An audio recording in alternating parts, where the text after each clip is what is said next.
பிரபல இயக்குனரும் நடிகருமான பாக்யராஜ் தனது 73வது வயதில் காலமாகியிருக்கிறார். 50 வருடங்களாக தமிழ் தலைவர்களுக்கு பங்களித்தவர் பாக்யராஜ். கூடுதல் விவரங்களோடு இணைகிறார் எமது செய்தியாளர் ரகுபதி, நீங்க தொடரலாம். வணக்கம்.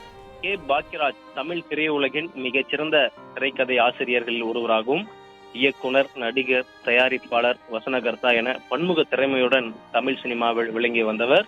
இன்று காலை அவருக்கு எதிர்பாராத விதமாக மாரடைப்பு ஏற்பட்டு அவர் இன்று காலமாகியிருக்கிறார். இவருடைய இறப்பு தமிழ் சினிமாவிற்கு மட்டுமல்லாமல் ஒட்டுமொத்த தமிழ்நாட்டிற்குமே ஒரு பெரிய இழப்பாகும். ஏனென்றால் அவர் தமிழ் சினிமாவுக்கு ஆற்றிய பங்கு என்பது இன்று வரையிலும் மறக்க முடியாத ஒரு பங்காகும். அவர் ஒவ்வொரு படங்களும் தமிழ் ரசிகர்களின் உள்ளத்தை கொள்ளை கொண்டதாக இருக்கிறது.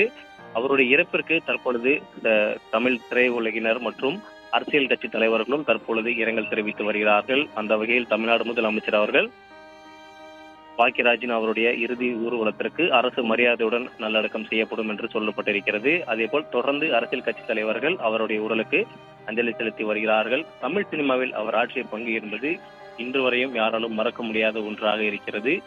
1980களில் திரைக்கதை மன்னன் என்று திரையுலகினரால் போற்றப்படும் பாக்யராஜ் அவர்கள் 1951ஆம் ஆண்டு ஜனவரி மாதம் 7ஆம் தேதி கோவையில் பிறந்தவர். இவரது தந்தை கிருஷ்ணசாமி, அவருடைய அம்மா அவர்கள் அமராவதி அம்மாள் என்று கூறப்படுகிறது. 1978ஆம் ஆண்டுதான் அவர் 16 வயது நிலை திரைப்படத்தில் பாரதி ராஜா இயக்கிய போது அதில் உதவி இயக்குநராக சேர்ந்த பாக்யராஜ் அவர்கள் பாரதி ராஜாவின் 2வது படமான கிழக்கே போகும் ரயில் படத்தில் கவுண்டமணியுடன் ஒரே ஒரு காட்சியில் தோன்றியிருப்பார்.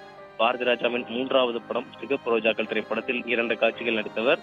அப்படத்திற்கு வசனமும் எழுதினார் என்பது குறிப்பிடத்தக்கது. அவர் இயற்றிய 2வது படத்திலேயே அவருடைய திறமையை பார்த்து வசனங்கள் எழுதும் வாய்ப்பை பாரதி ராஜா அவர்கள் கொடுத்தார்கள் என்று சொல்லப்படுகிறது.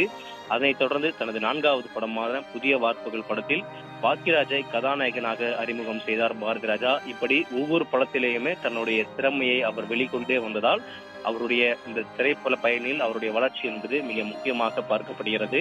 அதே போல் கதாநாயகனாக வெற்றி பெற்ற பிறகு சுதாகர், சுமதி நடித்த சுவரில்லாத சித்திரங்கள் திரைப்படத்தின் மூலமாக முதல் முறையாக இயக்குநராக பாக்யராஜ் அவர்கள் குணச்சித்திர கதாபாத்திரத்திலும் நடித்திருந்து அறிமுகமாகியிருந்தார்.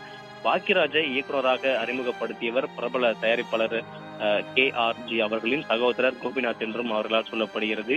அதே போல் ராஜேஷ் அறிமுகமான கன்னி பருவத்திலே படத்தில் திரைக்கதை வசனமும் எழுதி அப்படத்தில் வில்லன் வேடத்திலையும் நடித்தவர் இவர்.